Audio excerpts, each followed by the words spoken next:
Ну, значит, наша армия первая вошла в Восточную Пруссию. Это было уже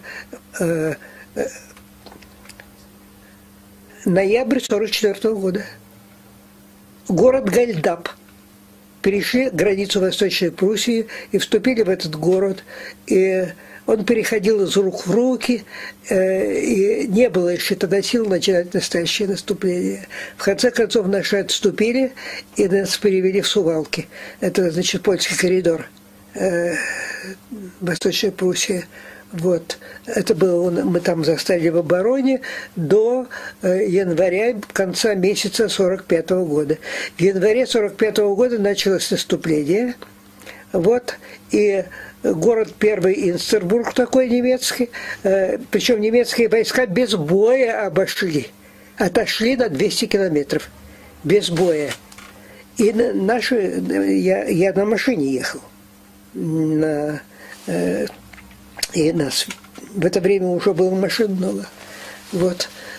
И вот примерно 100 километров мы проехали по великолепному шоссе, и никого не было, ни души. Мы останавливались, все население начало эвакуироваться. На 100-м километре на телегах, на машинах эвакуировалось население. Наши наступающие войска сбросили все эти телеги, экипажи, эти машины в кювет, сбросили население, все. И вот тут началось групповое изнасилование женщин, девочек.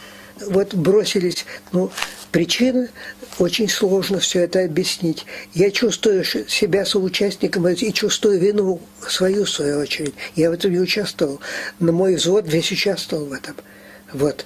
И все параллельно, все части, и артиллеристы, и пехотинцы, и минометчики стояли очереди к каждой женщине. Каждой женщине, когда она кровью истекала, ее застреливали. Полковники, генералы стояли на шоссе и смеялись. Они не участвовали в этом, но они разрешили. Вот в это сейчас мало кто верит. Я жутко переживал. Когда я смотрел на это, у меня Карфаген Флабера перед глазами был. Вот. Я его читал когда-то, как будто это вот повторяется. Вот это изнасилование девочек, это ужасно было. Причем бросались дети на помощь к своим матерям или сестрам, их застреливали. Вот. И такая жуткая бойня была. Вот. И это преступление, но это продолжалось в Восточной Пруссии. В Восточной Пруссии уже через 250 километров немецкая оборона, мощная, остановила наступление, и начались жесточайшие бои. Они очень героически сражались, и немцы, и наши героически сражались. Вот. Но какое-то еще равносилие было. Не было преимущества ни одной стороны, поэтому города переходили из рук в руки. Вот пункты населенные из рук в руки, но это продолжалось на протяжении 2 месяцев. Уже в феврале, в конце февраля уже все. Страшная вещь со мной произошла, это уже моя личная биография. Это я такая вот в этом окруженном городе Хайльгенбайле бросились по домам, там население было гражданское, все солдаты из всех частей, а город был окружен. Комендант возглавил полковник, старший по чину, становился старшим. И он понял, что надо немедленно круговую оборону создавать, а солдаты разбежались.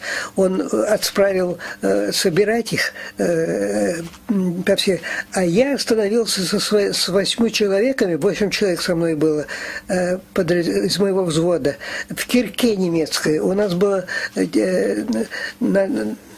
телеги, 4 лошади в этот момент. Вот мы передвигались и завезли в эту кирху, и там ночевали. А вдруг побегает от полковника капитан и говорит: немедленно выставь 6 человек автоматчиков своих, то есть все со мной, которые были, и мы заводим к тебе всех женщин из города, чтобы прекратилось это дело, чтобы вышли началась оборона организовать. И вот ко мне 200 женщин завозят в эту самую и, и дети там были. И вот начинается что-то ужасное. Подъезжает 5 танкистов, 5 танков. Танкисты выскакивают, отбрасывают моих же не могут мои автоматчики по танкистам стрелять. Отбрасывают в сторону. Заходят туда и начинается, все-таки со всего города сбегаются и начинают их насиловать.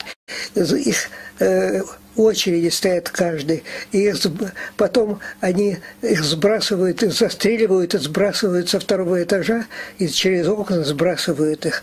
И это все женщины видят меня, гер-лейтенант, спасите, там я немецкого не знаю, они липли к моим ногам, чтобы я их спас.